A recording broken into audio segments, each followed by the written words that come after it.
So Kendall dropped the bomb and then vanished. She didn't tell Myrtle where she was headed. She just packed her bags and left. You have to find her. Now, we want this handled close to the vest. No publicity, no leaks. Just bring Kendall directly to me. Wait, is there a problem? I'm afraid that I can't explain all the details right at the moment. We already know. This is our second shot at this case. What? What are you talking about? Nick hired us. Nick? What would Nick know? My mother.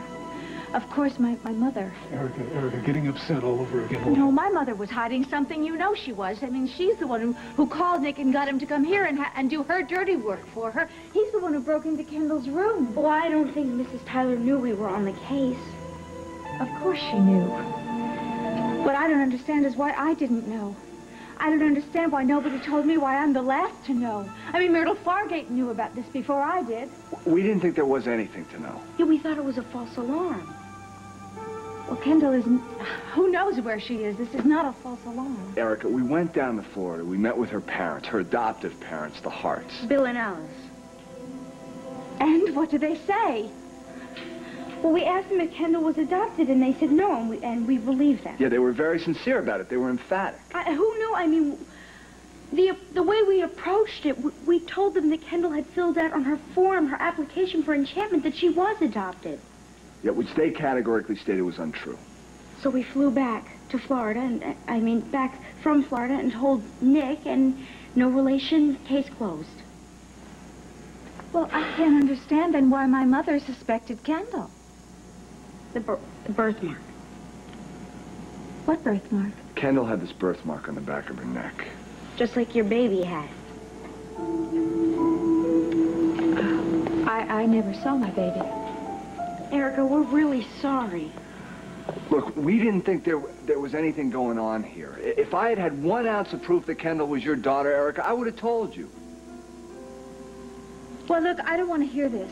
I don't want to hear any more apologies. What good do apologies do now? Why couldn't someone have told me something in time?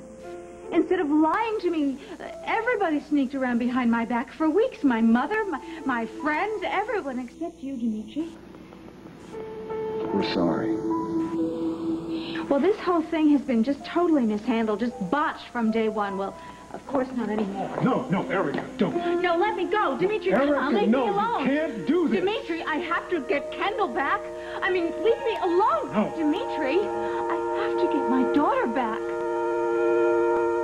Let me go, Dimitri. Let me find her. That's what Charlie and Haley are for. Oh, they've done such a great job so far. Haley and Charlie have done their best. We'll make it up to you, I promise. Darling, you can't do anything until she's located. How soon can you get started, and what's your price? This one's on the house, and we can start right away. We guarantee results this time. Look, step 1, we'll contact her adoptive parents in Florida. I'm sure she's headed back home. I have the number. Oh, let me call them.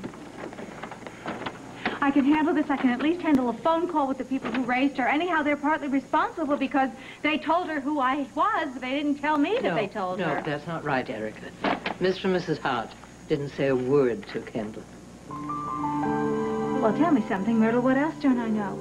They did not tell Kendall that she was adopted. She heard them talking, and it was quite by accident. And what she overheard, she kept to herself.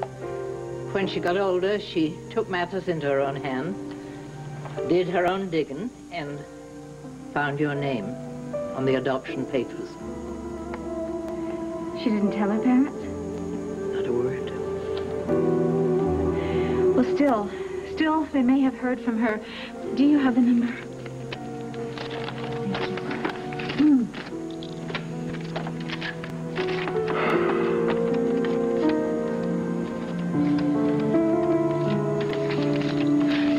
Yes, hello, Mrs. Hart. This is Erica Kane, Kendall's employer.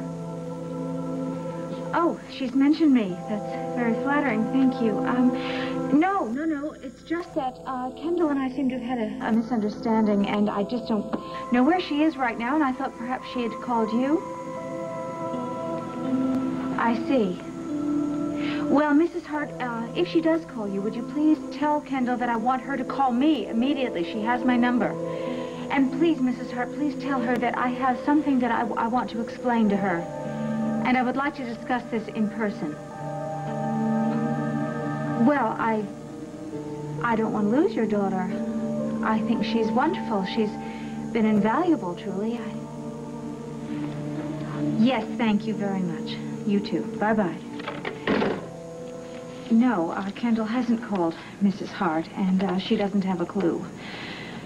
So what do we do now? Erica, I checked her room, and the only thing I found there was this old doll that she We'll check the bus stations, the airports, all possible routes of escape, okay? We're gonna find her. You can reach us at the hospital if you need to. Please tell me everything. If you have one lead, I want to know. You got it. We promised Bianca that we took her in.